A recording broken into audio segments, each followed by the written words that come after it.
Dan saya selalu bercita-cita pengen jadi hafiz Al-Quran. Harus ada cita-cita dari kita, harus jadi hafiz. Sedikit bicara tentang bab hafal Quran buat kita yang gak mondok nih. Kalau teman-teman pengen jadi hafiz, targetnya jangan setahun atau 6 bulan hafal. Itu jadi putus asa nanti. Memang motivasinya ada orang yang 3 bulan hafiz, 6 bulan hafiz, setahun hafiz. Tapi kan dia mondok 24 jam menghafal Quran. Kita kan banyak kesibukan yang lain yang lebih realistis. Berapa? 6 tahun hafiz.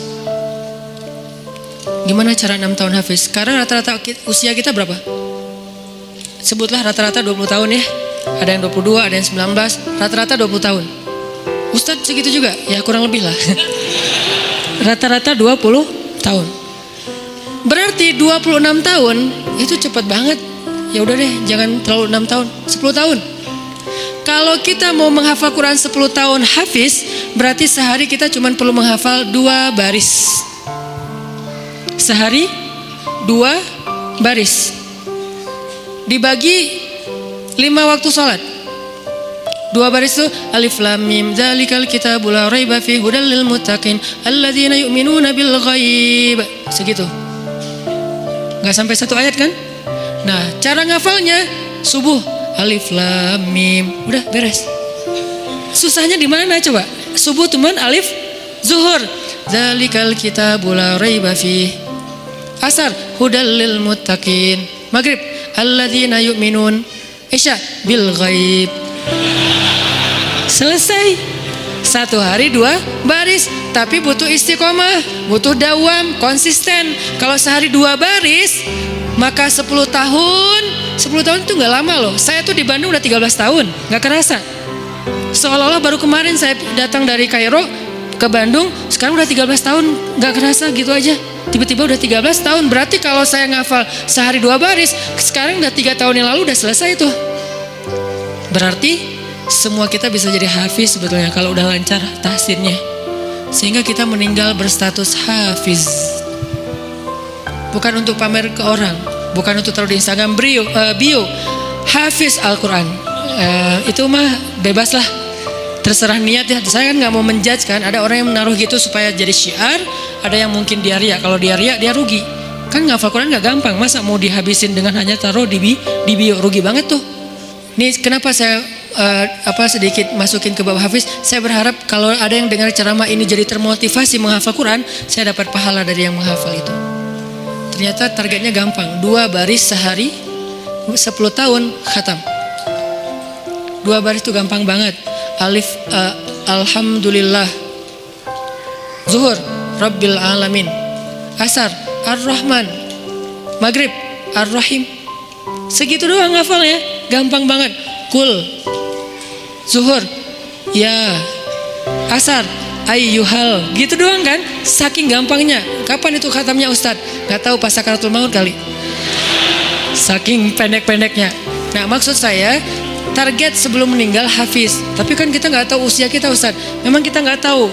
Ini mah target semampu kita. Kalau meninggal sebelum 10 tahun, yang penting kita udah punya niat. Siapa yang berniat baik dan tidak tercapai, maka dia dapat pahala kebaikan yang utuh. Siapa yang tercapai, dia dapat pahala 10 kali lipat.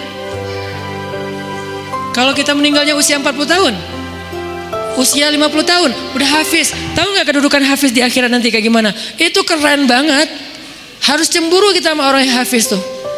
1, dijamin surga. Kalau dia ikhlas, dijamin surga. Kita tuh bukan golongan sahabat. Saya kemarin pas datang ke kuburan Uhud ya, namanya Jannatu Uhud, surga Uhud. Kenapa? Karena di situ dimakamin 10.000 ahli surga.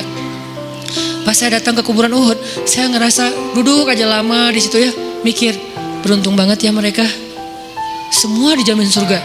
Duduk di kuburan Uhud itu nggak ada serem-seremnya, bener-bener namanya surga Uhud. Karena kayak kita duduk di atas taman surga. Kan datang ke kuburan tuh ada agak-agak serem gimana gitu kan. Ini nggak ada seremnya sama sekali, nyaman, merpatinya banyak, hingga di atas kuburan-kuburan itu. Dan di atas kuburan itu kita bisa tahu beberapa, ini kuburan Sayyidah Aisyah, ini kuburannya Ibrahim anak Rasulullah, ini kuburannya Imam Malik, ini kuburannya misalnya Fatimah, ini kuburannya Ummu Kulsum, putri-putri Rasulullah. Duduk aja di atas kuburan para sahabat. Beruntung banget ya mereka dijamin surga. Kita nggak dapat kesempatan itu karena nggak sezaman dengan Nabi. Tapi kita punya kesempatan lain. Gimana? Hafiz Al-Quran, dijamin surganya.